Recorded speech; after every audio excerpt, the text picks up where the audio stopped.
হাই everyone, আসসালামু আলাইকুম। কি খবৰ আপোনালোকৰ? আশা কৰোঁ ভালে আছে, ময়ো ভালে আছোঁ। আজি মই বনাম শুকান গুছৰ চাটনি।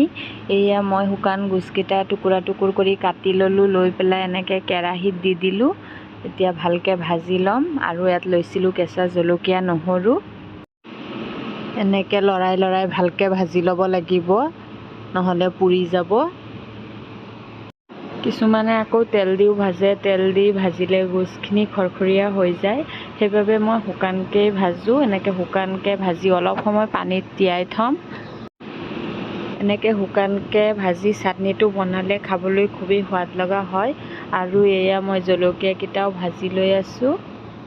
অলপ সময় এনেকৈ ভাজি লৈ ইয়াতে নহৰুকেইটাও দি দিম, দি একেলগে ভালকৈ ভাজি ল'ম। আপোনালোকে যদি মোৰ ভিডিঅ'টো চাই ভাল পায় তেন্তে প্লিজ শ্বেয়াৰ কৰিব আৰু চেনেলটো ছাবস্ক্ৰাইব কৰি দিব। এয়া মই পটাত এতিয়া গোটেইখিনি গুছ ভালকৈ এনেকৈ খুন্দি ল'ম।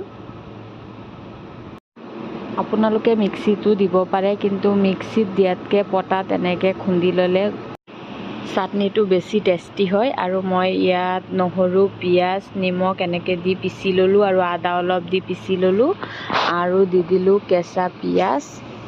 গোটেইখিনি এনেকৈ দি ভালকৈ হাতেৰে সানি লৈছোঁ। যিমানেই খুন্দক পিছক, কিন্তু হাতেৰে যে সানিবই লাগিব, নহ'লে আচল সোৱাদ কেতিয়াও পোৱা নাযাব। হাতেৰে সানিলেহে গোটেইখিনি বস্তু ভালকৈ মিহলি যায় আৰু আচল সোৱাদটো পোৱা যায়। এতিয়া মই অলপ কেঁচা মিঠাতেল দি ভালকৈ ধুনীয়াকৈ সানি ল'ম গোটেইখিনি।